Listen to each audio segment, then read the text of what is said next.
Hey, how's it going? Eric with Mech Paintball. It's January, 65 here in St. Louis, so to get out and do some shooting videos, and I've got a pretty cool one for you guys today. Been around for quite a while, and I've got to meet a lot of cool guys in paintball, and so I've got to work on a lot of cool autocockers and auto mags and stuff like that throughout the years. It's not often though that you get one of these on your bench, and I think you'll agree that this is in fact a pretty cool gun.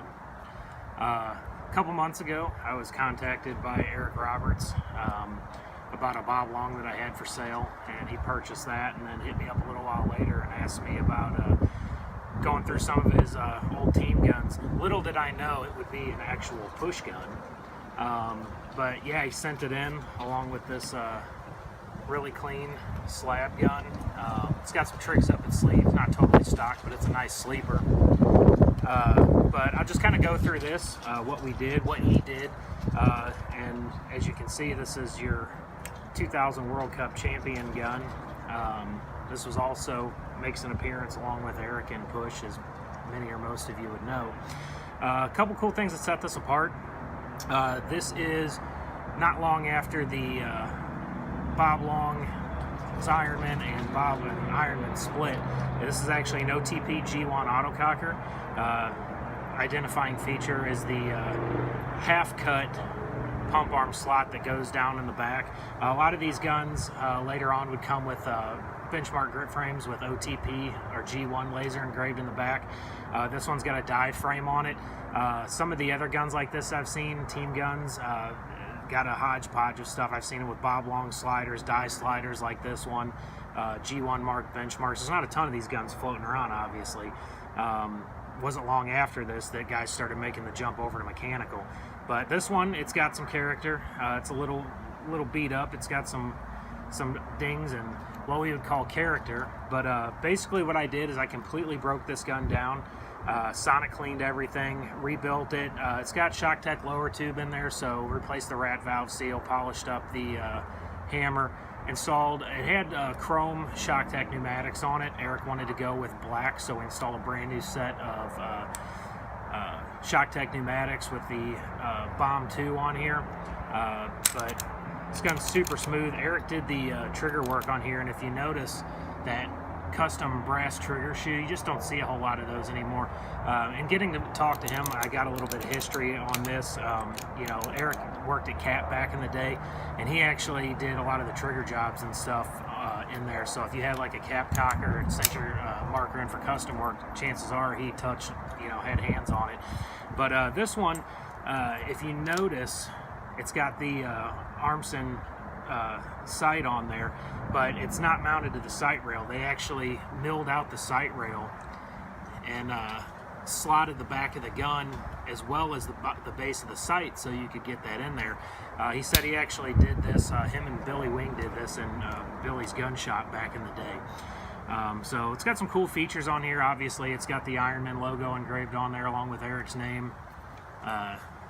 2000 World Cup champions laser engraved on that side. So, you know, he's held on to this thing. It's obviously special to him, and I'm glad that I was able to help him out with this and get her back into fighting shape. This black slab gun is one he's had sitting around. You know, as far as upgrades go, it's got a ball detent put in it, tops drilled out for lug adjustment. It's got a little vent in the feed port right there, but other than that, externally the gun's pretty well stock. It's got an A&S feed tube in it. I put a new War Games valve, and it had the old brass War Games valve in there, and it was a little beat up, so we replaced that. OG RAM and three-way, rebuilt all that, polished everything up. This RAM was a little bit bent when it came in. I was able to straighten that back out, put new RAM seal bumper and RAM seal back in here. And then we got a, I guess you could call it period correct, Black Palmer's rock regulator on there. That's what he wanted. Super smooth trigger. He had already done most of the work to this. I went in and touched up some of the rough spots from sitting for so long and polished everything up. It's got the cool OG brass trigger shoe on there as well. These are like hand polished. Really neat old markers that are going to be coming to a field near you soon in California. So we'll go ahead and do a shooting video on these, get them chronoed so we can get these shooters back in the hands of their rightful owner and let them get out there and start slaying bodies. All right, first up, go ahead and get this slab gun chronoed. 289, 285, 286, 287, 288.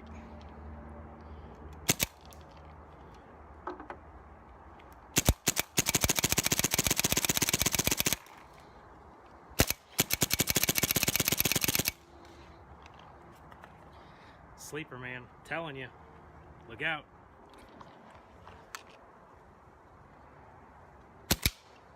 294, 296, 297, 293, 300, 293, 291, 290, 292. All right.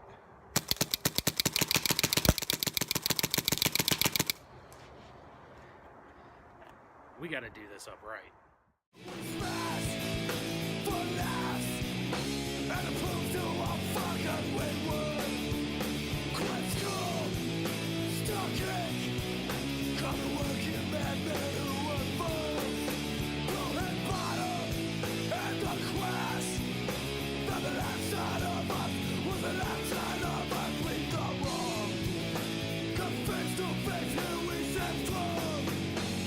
This time we stand for good.